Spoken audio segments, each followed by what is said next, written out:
उन दोनों प्रकार के उपासकों में उत्तम प्रतिवेक्ता कौन है? तो यह प्रश्न अर्जुन श्री कृष्ण भगवान से पूछते हैं। नमस्कार, जय श्री कृष्ण।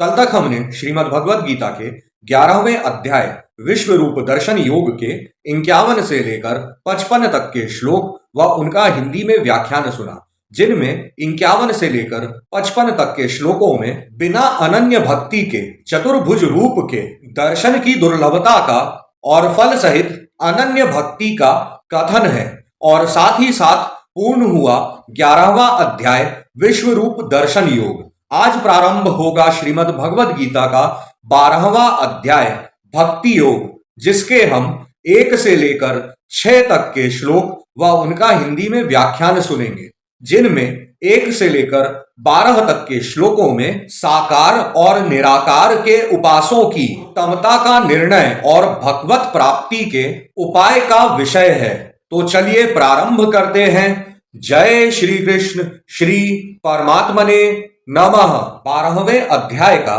पहला श्लोक अर्जुन का है, तो चलिए सुनते हैं अर्जुन उवाच और जानते हैं कि अर्जुन श्री कृष्ण भगवान से क्या पूछते हैं। एवं सतत युक्ता ये भक्तास्त्वां पर्युपासते ये चाप्यक्षरम व्यक्तम तेषाम के योग वित्तमाः। आगे के श्लोक श्री कृष्ण भगवान के हैं, तो चलिए सुनते हैं। श्री भगवान उवाच मय्यावेश्य मनो ये माम नित्य युक्ता उपासते श्रद्धा पर्योपेतास्ते मे युक्त तमामता ये त्वक्षरम निर्देश्य मव्यक्तम पर्युपासते सर्वत्र गमचिन्त्यम च कूटस्थमचलम ध्रुवम सन्नियम्येन्द्रियग्रामम सर्वत्र समबुद्धयः ते प्राप्नुवन्ति मामेव सर्वभूतहिते रताः क्लेशो अधिकतरस्तेषाम् व्यक्तासक्त चेतसाम्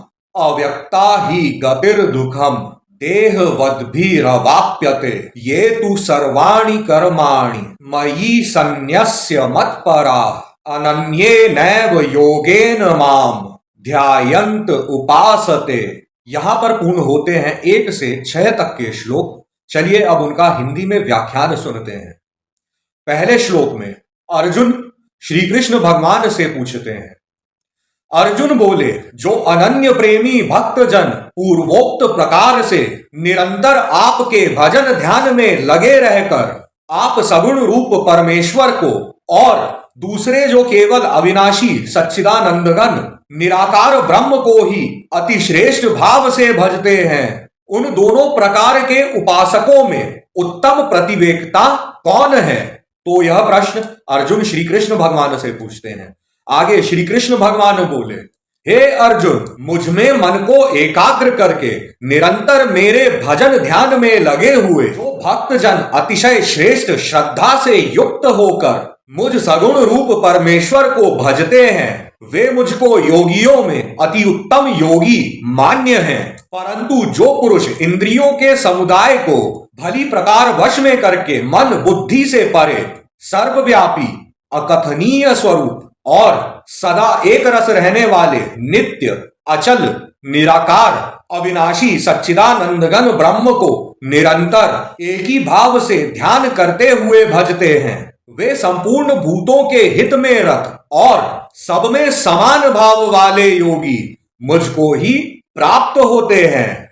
उन सच्चिदानंदघन निराकार ब्रह्म में आसक्त चित्त वाले पुरुषों के साधन में परिश्रम विशेष है, क्योंकि देहाभिमानियों के द्वारा अव्यक्त विषयक गति दुखपूर्वक प्राप्त की जाती है। परंतु जो मेरे परायण रहने वाले भक्तजन संपूर्ण कर्मों को मुझ में अर्पण करके मुझ सगुण रूप परमेश्वर को ही अनन्य भक्ति योग से निरंतर चिंतन करते हुए भजते हैं, उनका मैं उद्धार करने वाला होता हूं। ये उद्धार करने वाला होता हूं कल हम 7वें श्लोक में सुनेंगे कि श्री कृष्ण भगवान अर्जुन से उद्धार करने की बात में क्या कहते हैं। यह तो आज मैंने उद्धार करने वाले रहता हूं को इसमें जोड़कर आज बता दिया। तो यहां पर पूर्ण होते हैं श्रीमद् भगवद गीता के 12वें अध्याय भक्ति योग के 1 से लेकर 6 तक के श्लोक और उनका हिंदी में व्याख्यान। आगे की श्रीमद् भगवद गीता सुनने के लिए हमारे साथ जुड़े रहें। कमेंट बॉक्स में जय श्री कृष्ण, राधे राधे लिखते रहें। आप सभी को बहुत बहुत धन्यवाद।